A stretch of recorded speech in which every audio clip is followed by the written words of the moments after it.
on the debate.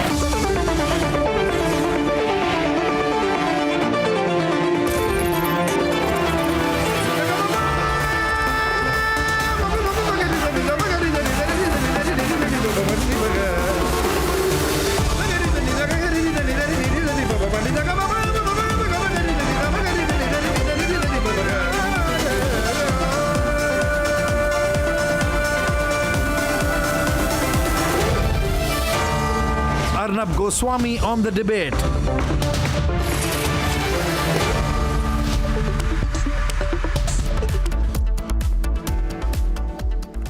Welcome back, ladies and gentlemen, and now time for the nation's sharpest opinion. What Dr. Manmohan Singh deserves, in the least, is a fair assessment of his role and career and public life. In India, we have this strange characteristic that after anyone passes away, we glorify them to a degree where they are perceived as unblemished and utterly faultless, almost divine in their greatness. Dr. Manmohan Singh was indeed great in many aspects, but it would be very unfair to him to say that he was faultless, or that his incredible public and political career was not pitted with many questionable and controversial and avoidable moments. And I truly wish that commentators would have the honesty to give him what he deserved, a fair assessment.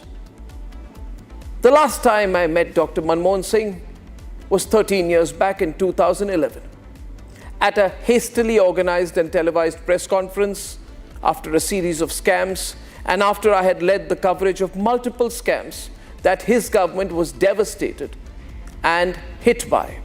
And while his press advisor tried his best to stop me from asking a question on the Devas ISRO scam, I found Dr. Manmohan Singh uncomfortable at Harish Khare's unnecessary heckling as a press advisor. And then he went on to read a prepared statement and was almost, I must say, apologetic for the fact that so many economic scams had broken out under his watch, something which he famously described as the compulsions of coalition politics. But even so, he took the flak for the corruption of the day and never passed on the blame to the Congress party or to Sonia Gandhi, who almost ran a parallel government with an unelected and unelectable National Advisory Council directly reporting to her.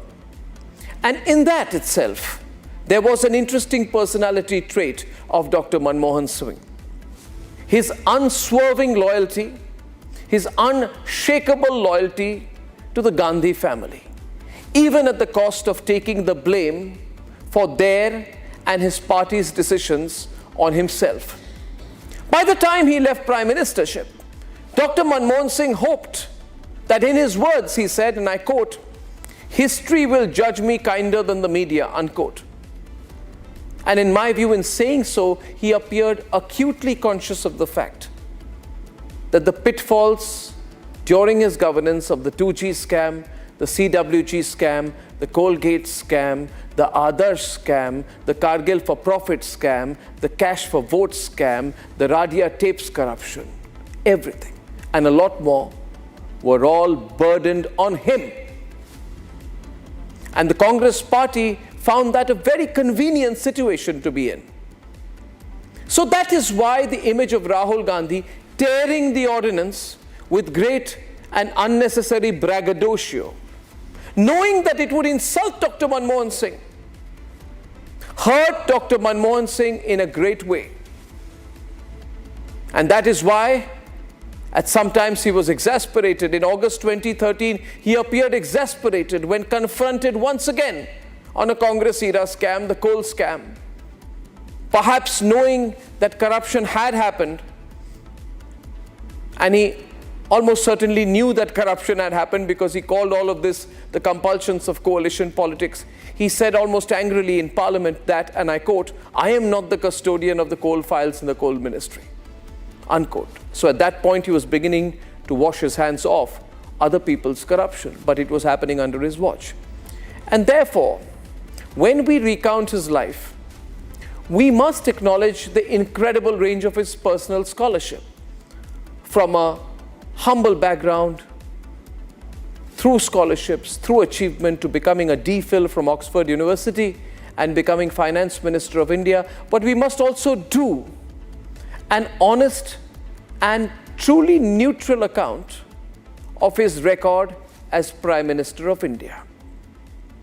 In his passing, we have lost one of India's greatest technocrats who went on to become Prime Minister. And the Congress party has lost a great leader of the party who navigated the government in a very difficult time. And that is why, instead of an unnecessary ode like the other news channels, I shall tonight do a fair assessment of Dr. Manmohan Singh and his record in public life. Ladies and gentlemen, let's debate. Rising from humble roots, Dr. Manmohan Singh rose to become one of the most respected economists and leaders in India and the world. An Oxford and Cambridge alumnus, his academic brilliance set the foundation for his remarkable career. Through his analytical brilliance, Dr. Singh soon found himself at the center of India's economic governance. From secretary in the Finance Ministry to serving as the RBI governor to being the Planning Commission Tsar. It was in 1991 when Dr. Singh took the plunge into active politics after an unexpected phone call from former Prime Minister P.V. Narasimha Rao to join his cabinet as the Finance Minister. Facing a grave economic crisis, Dr. Singh, under the leadership of Prime Minister P.V. Narasimha Rao, implemented groundbreaking reforms that liberalized the Indian economy, laying the foundation for its rapid growth, breaking away from the model of Nehruvian socialism that India was trapped in since independence. We commit ourselves to providing a firm and purposeful sense of direction to the reform process so that this ancient land of India regains its glory and rightful place in the comity of nations. We shall pay any price, bear any burden, make any sacrifice to realize those dreams. India is on the move again. We shall make the future happen. सरफरोशी की तमन्ना अब हमारे दिल में है, देखना है जोर कितना बाजुए कातिल में है. Known for his humble and calm demeanor, Dr. Singh tried his hand at electoral politics in 1999 Lok Sabha elections from South Delhi, but lost the elections by 30,000 votes. While Dr. Manmohan Singh didn't get elected in 1999, destiny would have him selected as the Prime Minister of India in just 5 years. I, Manmohan Singh, do swear in the name of God that I will bear true faith and allegiance to the Constitution of India. On one hand, Dr. Manmohan Singh oversaw India's economic and strategic policy through some of its most critical tests in history, be it the 2008 financial crisis or securing the civil nuclear deal with the United States, for which he staked his all. But when surrounded by allegations of a dozen-odd scams under his nose, took cover behind compulsions of coalition politics, earning him the sobriquet of Manmohan Singh, a leader who often chose silence when he should have spoken instead. हज़ारों जवाबों से अच्छी है मेरी खामोशी न जाने कितने सवालों की आबरू रख. From Colgate, Adarsh, 2G CWG to even Devas ISRO, Dr. Singh often found himself defending the indefensible for his party and its partners, for he was the face of the government after all. The government is making all efforts to locate the papers requisitioned by the CBI, and at this stage it would be premature to say that some papers are indeed missing. Or coming out as helpless when confronted. Mr. Prime Minister, you say you have to make compromises. There can't be any compromise with corruption. No. And there cannot be a compromise even if you're running a coalition government. And sometimes when corruption happens right under your nose, Mr. Prime Minister, you spoke about the coverage in the media. there is a general view that had the Devas-ISRO deal, not the scam, not been exposed by the media, it would have gone through. My specific question to you on the Devas-ISRO deal is this, that there are people in your government, allegedly people in the Prime Minister's office, there are people in the close bureaucracy who were in the know about the deal after the decision to blacklist that company was taken in July. And now we know that they were still in backroom talks with the same blacklisted company till a few weeks back. In that context, Mr. Prime Minister, there are people who are in the know about a scam of a deal, they delayed action in the deal, and they continued some backroom talks, and we were told these talks are normal. Mr. Prime Minister, is it normal to continue backroom talks with a blacklisted company in a scam like this? There have been no backroom talks. I think I have not met anybody myself. Banned by the opposition, Dr. Manmohan Singh cut a lonely figure within his own party too, and perhaps did not get the respect he deserved, as these pictures show. माना कि तेरी दीद के काबिल नहीं हूँ मैं, तू मेरा शौक तो देख, मेरा इंतजार कर. Till the end, Dr. Manmohan Singh remained a loyal congressman, in hopes that perhaps history will look at him more kindly. Honestly believe that history will be kinder to me than the contemporary media or the powers. As the nation pays homage to Dr. Manmohan Singh, he leaves behind a mixed legacy, something that he never shied away from. People say I was accidental Prime Minister. I was also accidental Finance Minister. People say I was a silent Prime Minister. I think these volumes speak for themselves, and I certainly would like to say that I was not the Prime Minister who was afraid of talking to the press.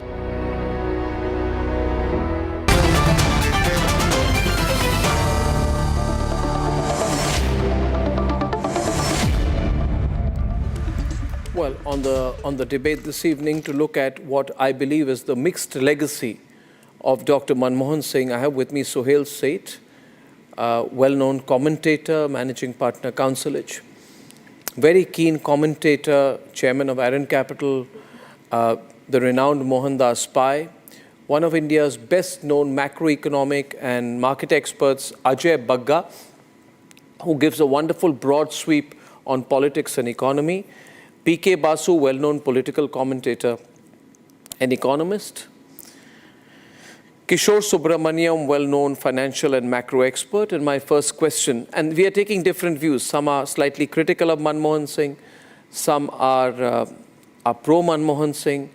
And my first question is to Dr. Santosh Mehrotra, very well-known economist who served in multiple positions and is a visiting professor in the University of Bath in the UK. Dr. Santosh Mehrotra, we felt in Republic that instead of an ode, Dr. Manmohan Singh would have much preferred a fair assessment of his record. Because sometimes when you only highlight the positives, you're unfair on the entire trajectory of the individual's career. So how do you view Manmohan Singh's record and his legacy? Mr. Goswami, you already have half a dozen people on your panel who will give you a fair assessment. I will give you an economist's assessment, if you don't mind. The facts speak for themselves. Never in the history of India did the economy grow at 8% per annum. Never before, never since. In the last 10 years, the economy has grown at 5.8%. Never in the history of India has the absolute number of poor been reduced. The relative poverty in our country was systematically always falling, but it is only between 2004 and 2012 that the absolute number of poor fell by the Tendulkar poverty line by 140 million. Never in the history of India before 2004 had the absolute number of workers in agriculture fallen, which is the foundational characteristic of a country which is undergoing structural change. which is what developing countries are supposed to do. What we have seen in the last 10 years is a reversal of that entire process, with 80 million people being added to agriculture. Yes, yes, sir, that's the fact. How it brings a smile to your beautiful face, sir, that you are not even aware of these facts. Let me give you. No, let him complete. I have the same data. Mohan, I will come to you in a minute after he completes. I will assure you. Finish. I will come to you. 1 minute, Dr. Mehrotra, don't get aggravated. Don't get. He only was He is the responding. one who has begun the process. Anyway, the bottom line is very simple. Very simple. 80 million workers have been sent back to agriculture. The whole process of structural change has been reversed. Manufacturing employment has fallen. Manufacturing contribution to GDP has fallen. Manufacturing and exports, which had been growing at 15% per annum for 25 years, has come down. So don't even begin to compare. And so let's put the facts on the table. All right. If I may, 2 more sentences, if I might, because you went on and on about the corruption. Let's just remind ourselves that the corruption was, yes, it was present, but please don't try and tell me that this is not a very corrupt government. We have electoral bonds and the back and forth that has gone on since electoral bonds to prove it. The Constitutional Court of India, the Supreme Court of India, has done away with it. Why? Calling it a violation of India's constitution. And all the Rafale scam and the various other scams that have gone on. So don't even begin to talk about. Okay, I would only say this tonight, sir. I'll stop. I thank you. I'll stop, No, I thank you for your introductory comments. Before I go to Mohandas Pai, I wish to just say one thing here tonight.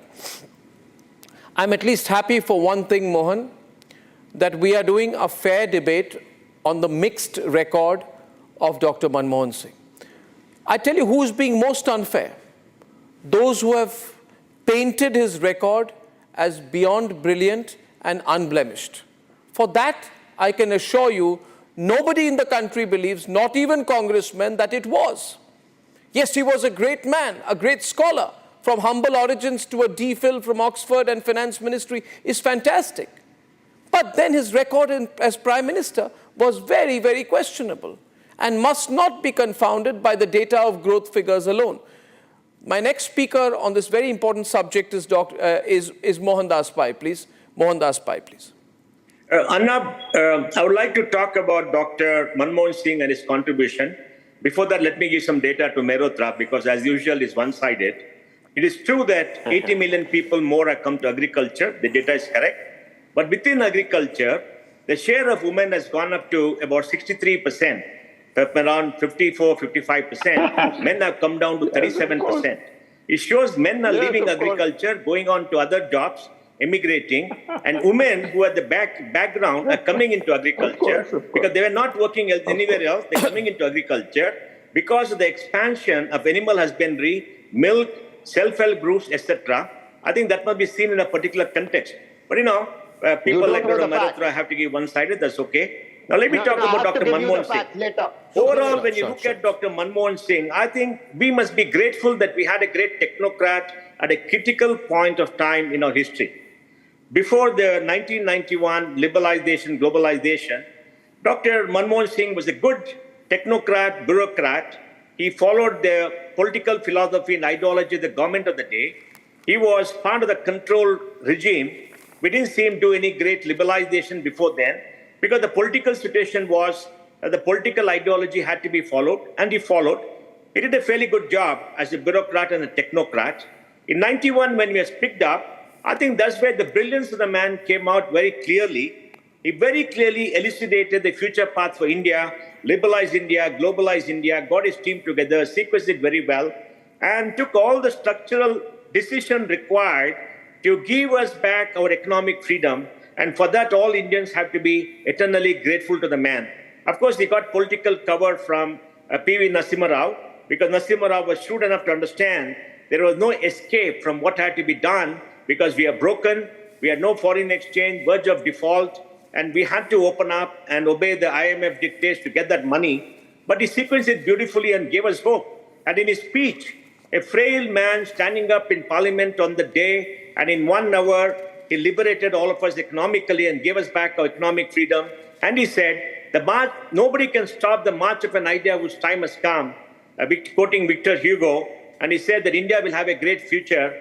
And we've seen that impact. India's GDP grew from $275 billion in 1991 to $3.5 trillion today, a CAGR growth rate of 8.11% in dollar terms for 33 years. And this is fantastic. And I think all kudos due to him. Of course, the reforms faltered in the later part of Narasimha Rao's regime.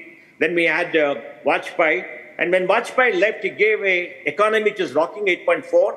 Manmohan Singh was chosen as prime minister by the family and the party. I would say family first and the party, because always a family loyalist. Later, after Narasimha Rao, remember when Narasimha Rao's body was not allowed to go into the AIC headquarters, we didn't see any protest from Dr. Manmohan Singh, even though Dr. Manmohan Singh was his alter ego. And he just kept quiet at what was happening because he obeyed the family. He was part of the family politics, and he became prime minister. Nobody believed that he could be prime minister. He did a good job in the first 5 years. He did not do any great political reform, did many social reforms, brought in many programs, Marnega and the Right to Food Act, Right to Education Act. He did many things, but many were done under the compulsion of the NAC. He made the prime minister's office subordinate to the NAC and the kitchen politics that was there happening in the family, which was very sad because he stood up as the prime minister. Of course, he stood up as the prime minister for the Indo-US nuclear deal and showed courage. I think he threatened them that he would go, and nobody could have said him to go. And he came back to power, and that's very good because we had 5 great years in UPA 1 because the momentum was carried forward. And UPA 2, all the trouble started with all this corruption. He could never stop the corruption. I don't think he knew what was happening in the government. No minister obeyed him, I think, from whatever we know at that point of time. They did what they wanted. The kitchen cabinet was on, and the CEO of the family insulted him openly to show who was the power. They were the power. Yes. And he was a family. I don't like using this word, you must forgive me, and I think people of the country must forgive him. He behaved like a family retainer, which is very sad because, all of us have great respect for the integrity and intellectual ability of the Dr. Manmohan Singh, even today. In fact, you'll remember, Arnab, on TV debates, when people were abusing him for his lack of integrity and saying he's corrupt, I was defending him. I was saying there is a man of great integrity. There's a man of great loyalty to the family, and loyalty to the family possibly overtook his loyalty to the chair and possibly to the prime ministership, and he took the hit for whatever corruption was happening. I think he was trying to. I'll just end. Honor Arnab. We must remember him for the good deeds. No, that of course. See, the thing is much more than some things that did not do. The things are here, Mohan. You've put it brilliantly as usual. I'd like to go to Sohail next. You see, where I think Dr. Manmohan Singh faltered. I'm coming to everyone. Was in his self-belief that wrongs had to be allowed to be done to keep a government together. And therefore he says, I don't agree with things. These are not things that should be done. I would not like them to be done, but I have a job to do and compromises have to be made. And so this was, I think, for a person who offered to resign on so many occasions, I've never understood. He offered to resign on the Indo-US nuke deal, but he never offered to resign on the issue of the scams. So these are some of the contradictions we must address today. Sohail. I think he was a wonderful, wonderful human being. He epitomized decency and dignity in the Indian political landscape when most of the time we are surrounded by wolves and vultures, people who are undignified, whose language and discourse is full of bile and hatred. He was a refreshing human being. I'm delighted he was our prime minister. I'm proud that we in India had Dr. Manmohan Singh as a prime minister for 2 terms. I'm proud that he did what he did. Yes, did he have his faults? All of us do. Were mistakes made? Yes, they were made. but they weren't mistakes made out of ill will, agenda, manipulation, machinations. No. He was a good human being. Arnab, he epitomized goodness, decency, and dignity at a time when most people are losing theirs, and for that we need to salute him. I'm not going to get into an argument with Mohandas Pai and Professor Mehrotra about his economic achievements and prowess. That's for economists to do. And economists are more often than not economical with the truth. So I don't even want to go there. What I want to say is he was a beacon of hope and inspiration to the young and remains so to this day because his academic gravitas allowed him to tide over crisis after crisis. And it was not only to sort an economic issue that we must respect him or thank him for. He brought grace to his office. The grace that made Narendra Modi thank him for his presence in the Rajya Sabha, because that's what, as the Prime Minister said, democracy is all about. He was an avowed nationalist, he was a great patriot, and he was the story that people script about in movies when they say from rags to riches. He was from humble beginnings to the most powerful office in the land. It didn't matter whether Sonia Gandhi nominated him, picked him, selected him. What mattered was the call of duty he rose to long before he became Prime Minister. Now, The Sohail, scholarships at Oxford and Cambridge, Sohail.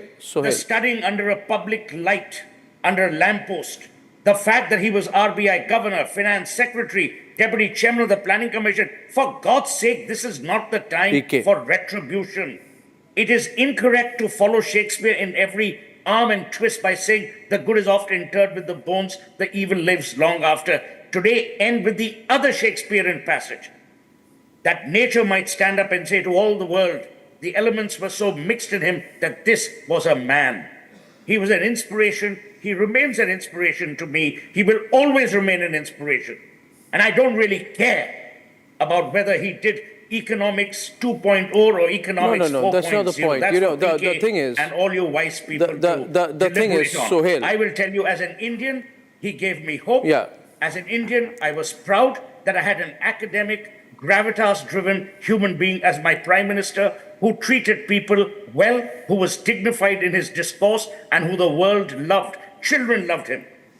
That's what I have to say. Okay. Now, Sohail, you've said a lot of things, and a lot of things are said, and a lot of things often are said, and a lot of things remain unsaid, and you have argued today quite brilliantly that it is better to leave a lot of things unsaid given the occasion. Now, it can equally be argued today that, as I began the program by saying, that the fairest tribute to Dr. Manmohan Singh would be a fair assessment. I do not hold him solely responsible for the scams of his time, and neither do you. But neither you or I can deny that the 2G scam, the Devas ISRO scam, the Colgate scam, the Adarsh scam, the Antariksh Devas scam, the Cash for Votes scam, the Chopper scam, the Radia tape scam happened during his time, as did the 26/11 Mumbai terror attack, in the aftermath of which his foreign policy was often seen to be vacillating and questionable. And I do not think, Sohail, I show the slightest disrespect to him as an individual when I recount these facts, for these are facts that are there in history, as are some of the comments that he has made about minorities having the first right on a country's resources, as is the fact of an allegation. Get your facts right here, for God's sake. And the powers given to the Waqf board during UPA 2. I will not only assess an individual by political decisions taken during his time, but was he a great technocrat but a bad politician? And was his, therefore, vulnerability as a politician which allowed the Congress party to be unfair to him? I felt, Sohail, you were there too, I felt Rahul Gandhi was trying to distance himself from the government, and he did so in a most unseemly manner. Unseemly manner by tearing the ordinance in his time. But it pained him. It did pain him. We will never respect Rahul Gandhi because he is entitled. Sure, he has not earned his place. But Manmohan Singh earned his stripes. That the 2013... He went from where to where. Yeah. He went on the dint of his academic brilliance, not because he had a surname. Don't compare apples with oranges. No, absolutely not. No, there is no question. Manmohan Singh there is no question. More damning than comparing his statistical economic track record. You cannot compare. You cannot compare. Rahul Gandhi had errant and deviant behavior. You cannot compare Oxford University DPhil and Oxford University DPhil with a Rollins University graduate. I would never make that mistake. Having said that, I'd like to introduce our next speaker, PK Basu, and Ajay and Kishore. I will come to you right after this. I'm giving everyone equal time today. PK. Okay, let me preface my remarks by saying, first of all, that Manmohan Singh was a patriot and a worthy son of Bharat Mata. And for that, we as a nation are grateful for what he did, particularly in 1991. And during his term as Prime Minister, there were disappointments. I think it's important to understand a few things about his record. During his long career in the bureaucracy as a technocrat, he did what the political masters told him to do. His PhD thesis argued for an export-led strategy for India, but he put it aside to follow the exact opposite path that the Indira Gandhi government was pursuing in the 1970s. And he continued that in the 1980s as well. He really did not do anything to take India towards economic reform before 1991. In 1991, the IMF forced India to do what he did. I have to say he rose to the occasion magnificently on that occasion. The speech that he gave in July 1991 is something that will live in our memory and in our history forever. But when he became Prime Minister, he inherited a current account surplus. 3 consecutive years of current account surpluses, an unprecedentedly strong external position for the country.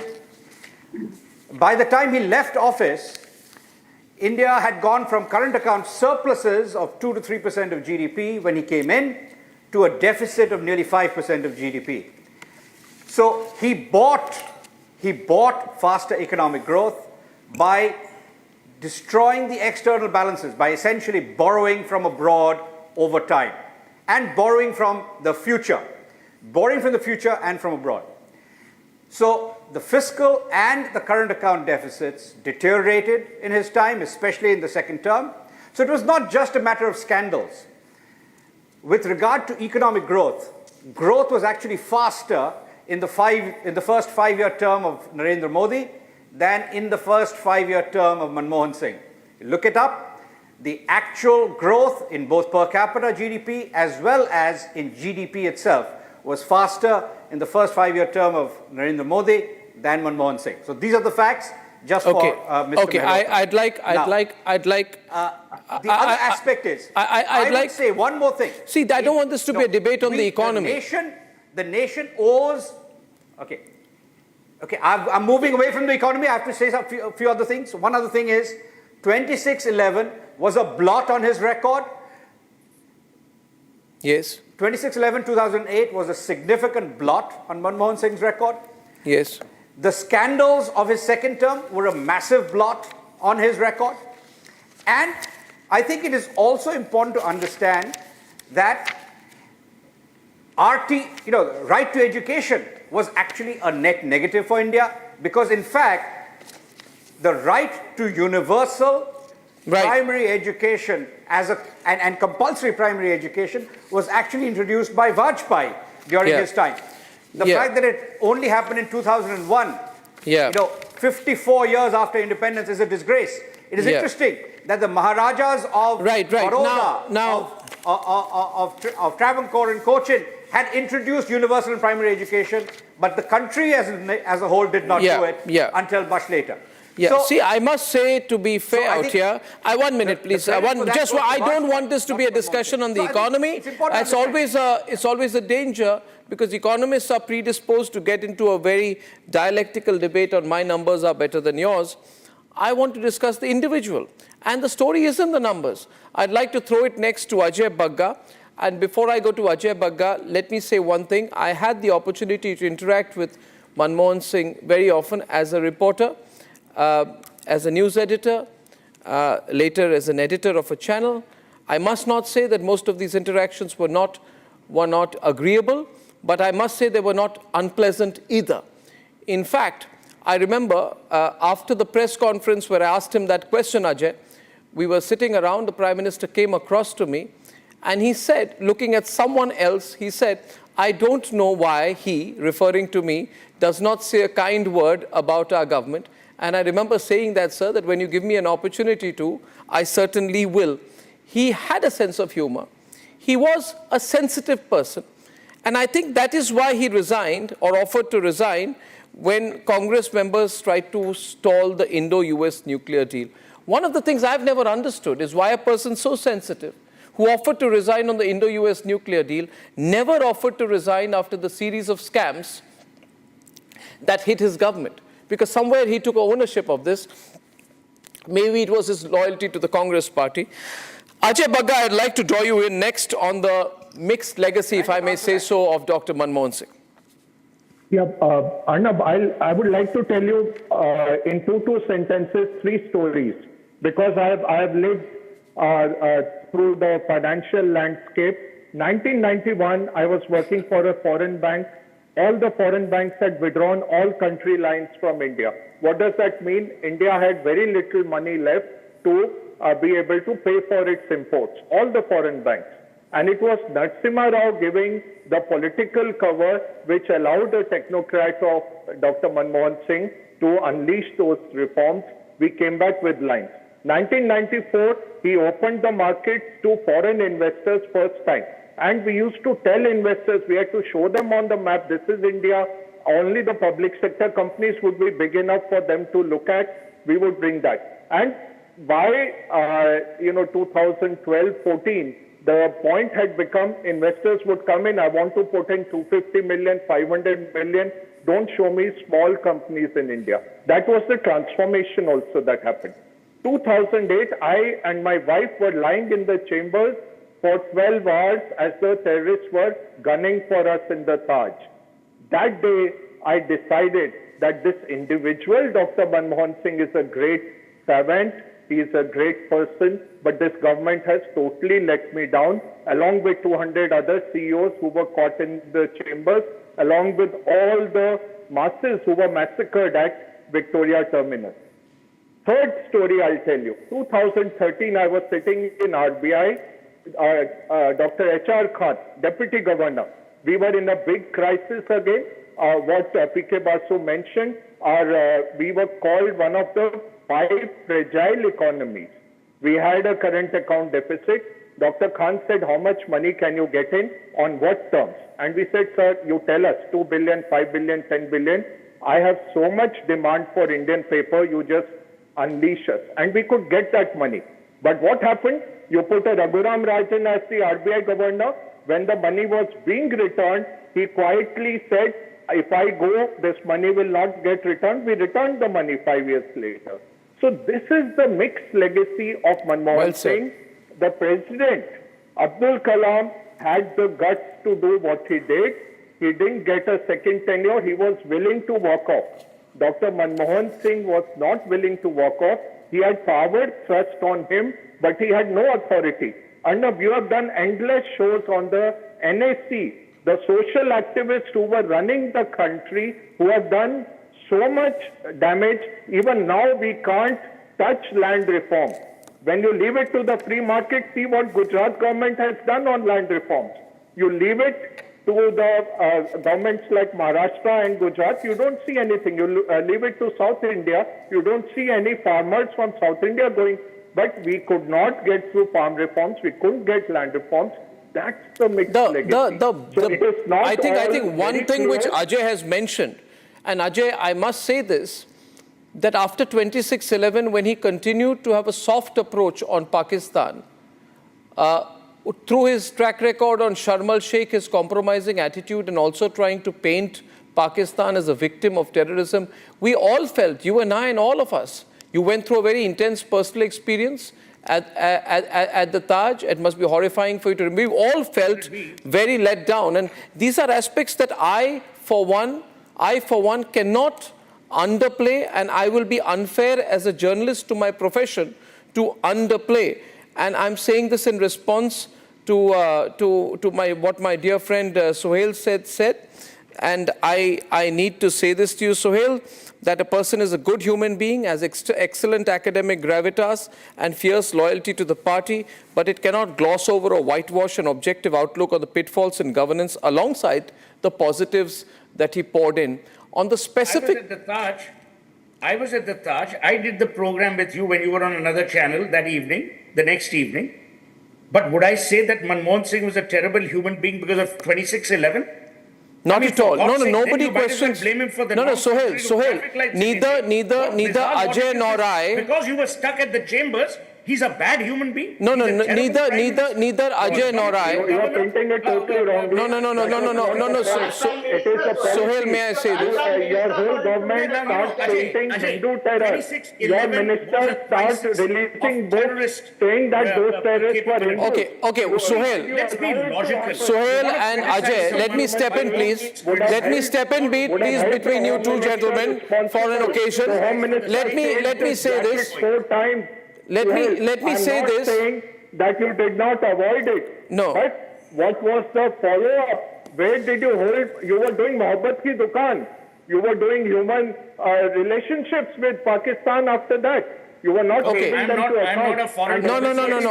No. I take that. Sohail, may I come in between both of you, please? Thank you for allowing me. Sohail and Ajay. You are two very brilliant men, but I must step in here.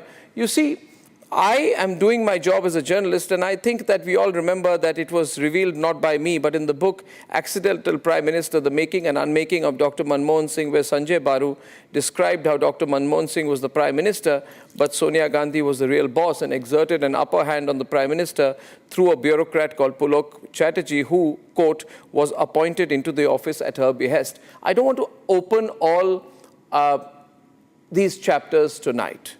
But on one point, I want to take off and come to you, Kishore. We credit Dr. Manmohan Singh greatly for being the architect of liberalization. However, I must point out we do not credit, and the Congress party particularly never credits P.V. Narasimha Rao, who just happened to be the Prime Minister who took that decision. And Manmohan Singh served under him as the Finance Minister.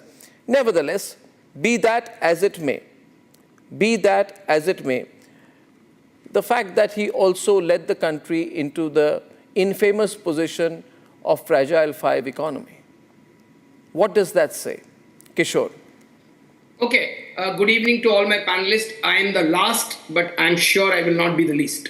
So the first point, Dr. Manmohan Singh has passed away. Condolences to the family and the nation, and hope he has a great onward journey. But let me begin by saying, if I had to sum up Dr. Manmohan Singh in one sentence, he was extremely sound, but silent. That is what Dr. Manmohan Singh, according to me, was. He liberated India from an economic crisis, but he could never liberate himself from the chuckles and being subservient to the Gandhi family.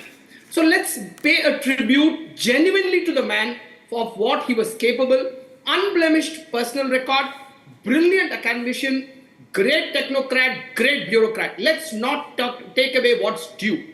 But let's not forget the flaws that lies. Because a tribute full of lies is not a fair tribute. A tribute should be truthful to everyone in its on the right. Keep objective way. And I think we should give what that man deserved, his due and respect for what he did for this nation. But we should also point a finger so that nobody else tomorrow does that, or it is not done in the country. So let's point out fundamental flaws. You asked me about 1991 LPG program, liberalization, privatization, and globalization.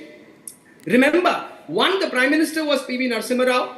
Second, we were under compulsion. Let's not forget that IMF had given us a diktat, a 27-point diktat which we had to follow. We had no choice. Whether it was Dr. Manmohan Singh or Arnab Goswami, you had to do the same thing. So let's not forget that. Point number two, when it comes to the 2008 blast, I think that was a blot and we were shown to be spineless. Do I blame Dr. Manmohan Singh for the attack? No. Do I blame him for not having taken revenge on Pakistan and forwarding the Mohabbat ki dukan and going in for talks after 6.5 months? Absolutely yes. We cannot take away. See, I may run a beautiful company, a very good human being, but if my company goes bankrupt, nobody is going to say, Kishore, you're a wonderful human being. We were all happy to be bankrupt with you. That doesn't work. Let's also not forget, Arnab, that 2004 to 8, when Sensex grew 4 times, when India's economic growth was at 8.5%, let's not forget the seeds of that growth were sown by Mr. Vajpayee. Right from the golden quadrilateral, which infused business in India, to the telecom policies, we rose because of BJP. And 2008 to 13, let's not talk about it. Everybody knows what happened. Under the very nose of an able economist, we were ridden with scams after scams. NPS were burdening, and we had the audacity of a family member tearing an ordinance of a sitting prime minister who's qualified, educated, and knows bureaucracy. What did he do? Today. He was absolutely silent. So he was very, very sound, but he was very, very silent. Okay, you made your... Unfortunately, he could never liberate himself. Well, one point I have to mention here, that if we are to give everyone credit, we must think about Dr. Manmohan Singh, and we must think about the bold decision that he took. At a time when fiscal deficit was 8%, Mohan, of the GDP, current account deficit was 2.5%, inflation was in double digit, and we had $6 billion. I think these are some truths have come out. And I want to give 30 seconds to all our panelists today on what has been a very rounded debate. I'm getting messages from several viewers saying, we're liking the fact that you're being objective in your analysis tonight. Mohan, your 30 seconds, please. I'll take a round here, please. Mohan, to go back to you. He was a great human being, very soft, very able, very compassionate, very idle, a scholar, came up the hard way, and we must admire him for all the personal traits that he has. He was a very good number 2. As the number 2 to a prime minister is shown. As the number 1 prime minister, I think he was not up to the mark because his loyalty to the party was possibly greater than the loyalty to the post. And many people manipulated him, and he did not stand up for many things that he believed in, especially the corruption scandal, especially what happened in 2008 after 26/11, and all that matters. But overall, I think, we must think well of him because, like Sohail also said, we felt pride in having a scholar turned prime minister, but we were very upset with having a very weak prime minister who never stood up when we were in deep trouble and where he should have. That's my take. Sohail. I'm delighted that he didn't take revenge against Pakistan because he used brain, not brawn. I'm delighted that he led our country for 10 amazing years, and I'm proud that he was a nationalist, a patriot, and a great Indian. He epitomized meritocracy, and he epitomized hard work. He also epitomized the fact that if you can dream, you can do. And for that, we are a grateful nation, and I'm a grateful Indian to my Prime Minister, my late Prime Minister, for his amazing service. PK. Yeah. So I've already said that he was a great patriot and a great son of Bharat Mata. But I will say one thing. It's my turn to speak? Yes. So I will say one thing. 26/11 is a blot on his record, as are the scandals of his second term and the fact that he went to a big balance of payments deficit. But India is grateful to him for the US-India nuclear deal. Remember that when he first introduced that into Parliament, he was the only one supporting it. And yet, he first convinced the Congress Working Committee, then he convinced the whole Parliament, then he convinced the Nuclear Suppliers Group, which was created to keep India down. And he basically deserves the individual credit. But I must say, PK, I felt a little uncomfortable. I felt a little uncomfortable when he famously said what he shouldn't have said to George W. Bush. He said, Mr. Bush, the people of India love you. I think that was, he got a little carried away with that moment in the White House. Ajay Bagga, your thoughts, your 30 seconds, please. He did. But one other thing is that by most of the time, Suhail and I are on the same side. Today, I want to clarify, Arnab, Manmohan Singh ji, the person, the nationalist, the patriot, highest level of regard. Very lucky that we had a savant like him in the Prime Minister's office. Very unlucky that he put coalition dharma, he put family dharma ahead of national dharma. I would have quit, but I am not Prime Minister, so I don't know. Easy to say from here, but the data doesn't bear out. You know, he was so hemmed in by job. coalition politics. You know, KCR quit the cabinet, Vaiko quit the cabinet, left parties quit the government during UPA 1, Lalu quit support in 2010, Mamta Banerjee dictated terms quit, DMK, the second biggest constituent, quit, Trinamool Congress quit. He was just so nervous by the end of it, who's going to quit next? And these are realities. Whether he should have put up with it, I don't know. Yes? One thing I will say, Arnab, I was at functions. Yeah, he was good. the best finance minister 1993, 94, Euro money, Asia money, you name it. Across the world, people looked up. So he built a very good image for us abroad. Yeah. And I think what PK also said, with the nuclear deal, it wasn't much, you know, the uranium didn't really come in. Yeah. But from a paria post-Pokhran 2, we got accepted. We got Boeing coming in. It was easier for us. I would say I think he was a better finance minister than he was a prime minister. Kishore, very quickly, please. Yeah, closing comments. He was a great human being. It's a loss to the nation. But let's not forget, he was a greater human being than a politician and lesser to say as a prime minister. Yeah. So kudos to him as a human being, great academician. I would like my son to be like him in academics, but period, full stop there. I have a lot of disappointments, but let him have a great onward journey. Respects to him. I would say at the end, one thing that on a personal note, it was always not easy for me as a journalist to do the kind of news stories and exposés that shook the fundamentals of his government. But I'm proud that we did it. And I knew he understood that we were right. And I felt almost sorry on occasion at the fact that he had to bear the entire burden of it. He was a gentleman, a great host if you went to his house. He was simple in his lifestyle and in his habits and in his personal qualities.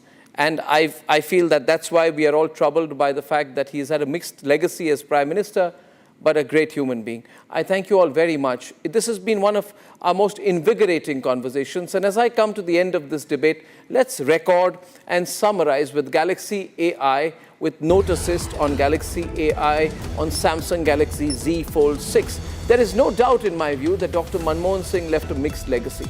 Of course, he will be remembered as a great technocrat and for his calm demeanor, but he will also be remembered as a man in crisis.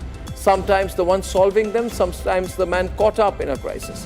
Since Dr. Singh was very conscious of how history would judge him, it was only fair to give him an honest assessment so that history can remember all his beliefs and convictions for which he stood for till his very last. Ladies and gentlemen, and there you have it. The precise reading of our debate in a simpler format on Galaxy AI on Samsung Galaxy Z Fold 6. Thank you for tuning in to the debate tonight. And I will be back with more news tomorrow. In case you missed debate number 1, stay tuned on the other side. Until then, thanks for watching. Good night and goodbye.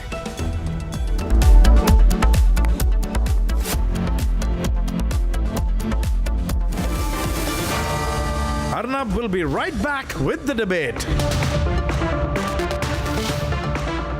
In the global employability rankings by Times Higher Education UK, only the following 6 institutions from India are ranked amongst the top 230 in the world for having the most employable graduates. IIT Delhi, IISc Bangalore, IIT Bombay, IIM Ahmedabad, IIT Kharagpur and Amity University.